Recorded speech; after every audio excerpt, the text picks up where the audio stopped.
Today I'm starting the most expensive episode I've done so far.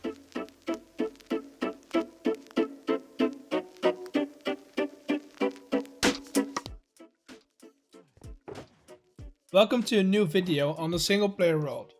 Today I'll be getting some more diamonds. What I have so far is pretty good, but the idea that I've been tinkering with needs a bit more diamonds than I already have. So let's take this opportunity to test out some strategies to gather up some diamonds. Starting with some ground rules, first of all, we're testing 4 methods for 2 hours each. We'll be going to the end to do some raiding, we'll be going strip mining, caving, and just simply digging around at diamond level. The first one we're doing though is end raiding. I've heard that this is one of the most efficient ways to get diamonds, so let's test that out.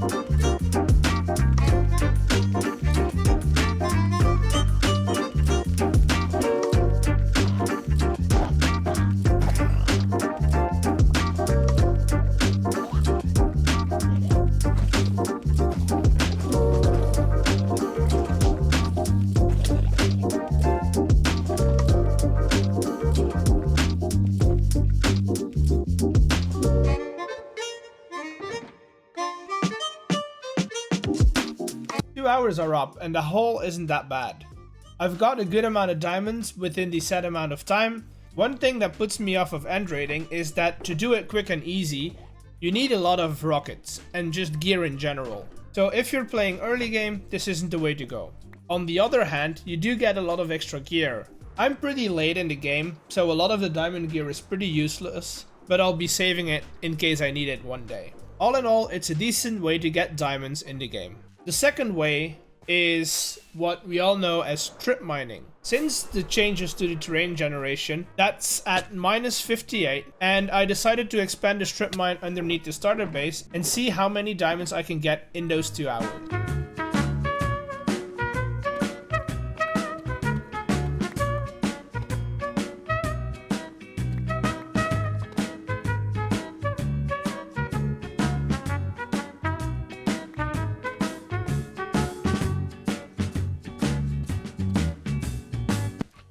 The result is pretty similar to the end raiding method, so I think if you're playing early game, this might be the way to go. Of course, if you're still using iron picks or an enchanted gear, the process will be a lot slower, but that's not a bad thing in my opinion. I find that this method has somewhat of a calming effect. I just put on a movie, and with the pattern that I was using, I covered enough blocks to detect most of the diamonds at this level. Now that we're done strip mining at deep slate level, why don't we just go around and try out the third method as well? I'm gonna spend 2 hours just digging out a bunch of deep slate, because you can never have enough, and we'll see how many diamonds it brings us. But I don't think we'll be doing too good on this one.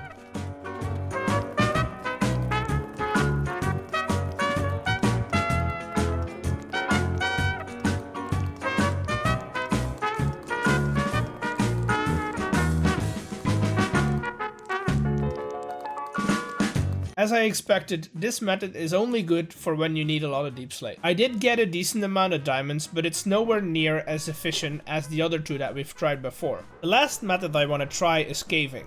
So I got myself a spelunking kit consisting of some armor, food, tools, and a bunch of torches. And I found myself a new cave. I chose one of those caves that immediately goes to deep slate level, so I don't have to spend hours on navigating down. And then I just went ham with my torches and mined every piece of diamond that I found.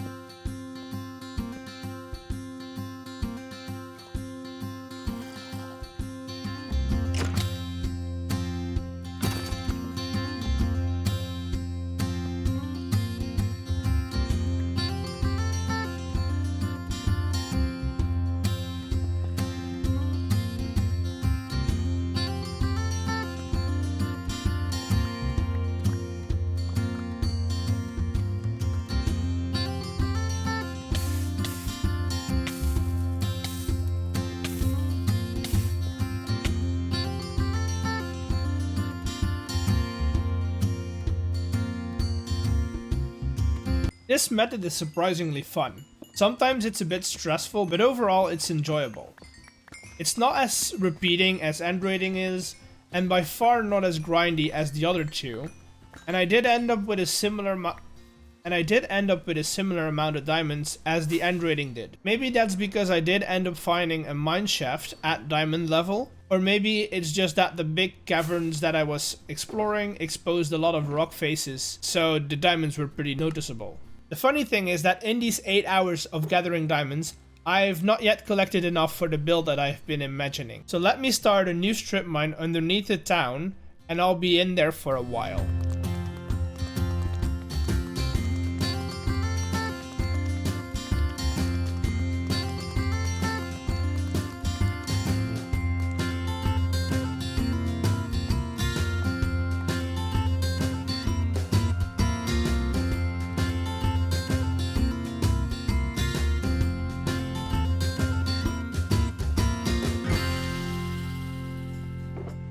That should do it.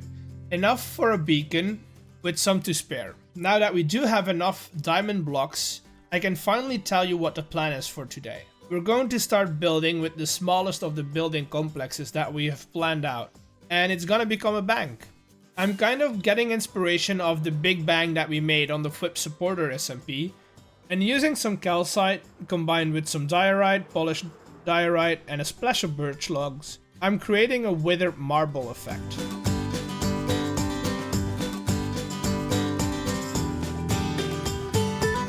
In the back we can have a small lean-to that can act as a vault.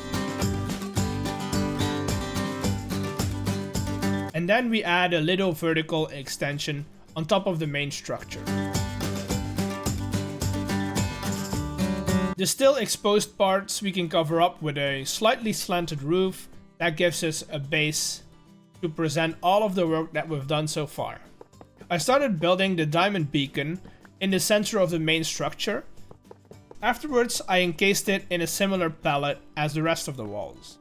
I did want it to look a bit more reinforced, so I'll be adding some polished deep slate here and there. I'm using some iron bars to secure the diamonds, and to top it all off, we're gonna add a dome roof made out of glass and reinforced by deep slate. The interior is going to be pretty simple. It's going to consist of a front desk with the necessities and the waiting room, some extra floors for office spaces, and in the back we're adding a double door for security reasons. The bank is pretty nice and contrasty against the other builds in the area, which makes it pop out a bit. It is finished, so we can start and build up the houses behind it and finish up the street leading towards the slums.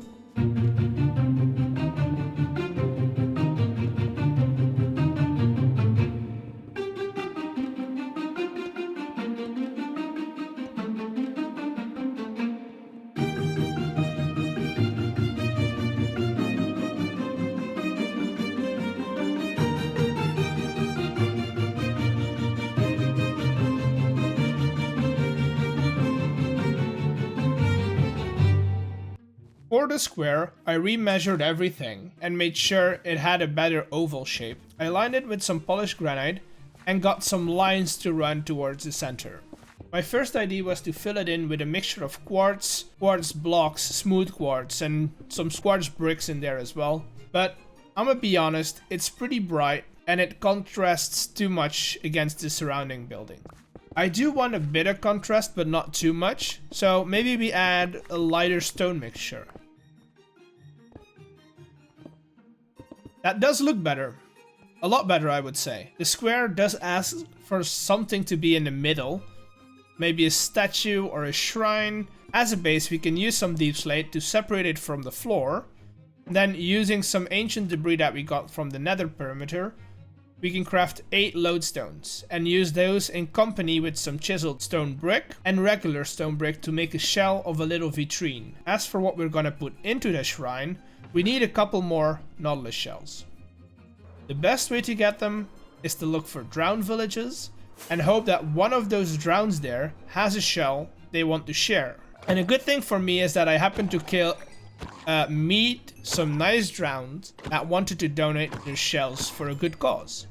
Back at home, we crafted our first conduit in this world, and instead of using it, we're gonna put it on display in the middle of the town.